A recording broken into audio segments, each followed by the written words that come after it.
Take that, Monty Python. If you don't know why I mentioned this, I'll explain at the end of the video. I worked in logging in 6 different decades, from wooden spars to steel spars, grapple yarders, and hoe chucking. This is a quick look at some of the places that I worked. Not all, but most of them. It may seem like a lot to some, but there are loggers that have worked in more places than I have. This video is a look at the sites on a map and a few facts about the area. This is a story of logging through those decades as experienced by me and told to me. This is in no particular order. Port Douglas, situated at the top of Harrison Lake at Little Harrison Lake, was a gold rush boomtown established in 1858. I worked there in 1974 running an Inslee log loader. No town there at that time, just a logging camp. Stave Lake, worked for Atlantic Lumber at the head of the lake, up the Stave River. Did a stint at Millstream Timber, logging past Davis Lake. And before the Lost Creek Forest Service Road was built, I worked on a deadened down claim past Davis Lake, making hand-split cedar shakes, my first job in the forest. A horse was involved, and what was with those 2 men in Speedos wandering through the bush? Squamish, only time I worked for McMillan Bodell, worked on access logging, and that area can still be seen on satellite maps. Also worked on the rigging on steep side hills trying to stay alive. Southgate River on Butte Inlet. Ran a line log loader in 1974.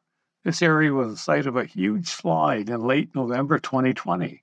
It was caused by a slide into a glacier lake that sent a wave down the lake and then down a steep slope to the Southgate River, taking trees, boulders, and debris out into Butte Inlet. Night Inlet, worked for Percy Logging. Anahati River, the float camp moved here when Sim Creek was finished. The main camp was at the head of the inlet.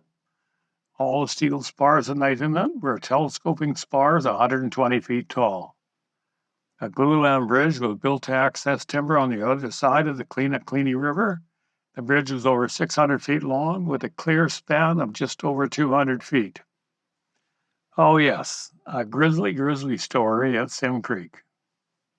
North Vancouver Island for Rainier. Holbert, large camp, 12 to 13 yarding sides, a wood spar, and a Medill tension skidder, plus other Medills and a Sparmatic. A large married quarters and a military base about 5 miles away, a mile past Elephant Crossing. A few months before I went to Holbert, there was a murder in camp. Port McNeill, twice there, both times short stays. June Landing, my start on the big logging equipment, wooden spar, high lead logging, and on a skyline moving a coal deck to the road, and later on a Medill spar.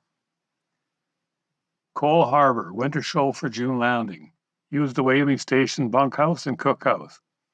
Whale station smell. Actually, they stink.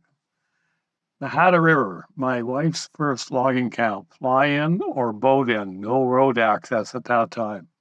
First time as a hook tender and as a steel spar operator. Zeballos, started as a gold mining town in the 1930s, later an iron mine across the valley from the gold mine, and when that stopped, the Fair Harbor log camp moved in.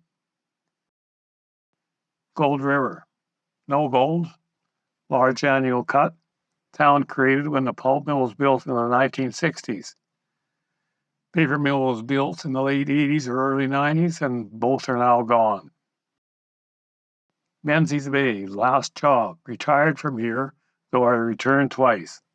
It was nice to be living in a bigger town. Haida Gwaii, Queen Charlotte Islands during our time there. A Reynolds Sound on the west coast. First time there it was fly-in, no road. When I returned after nearly 2 years, there was road access from the east coast.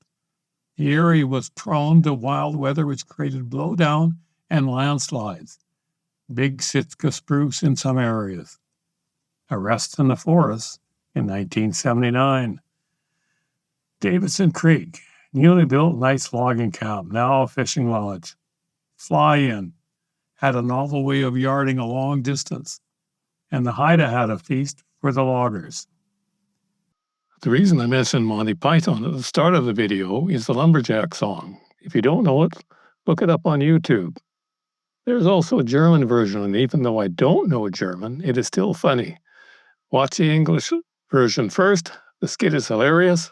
Please don't be offended. Us loggers are supposed to have thick skins, and if you're offended, remember we are loggers, not lumberjacks. More to come.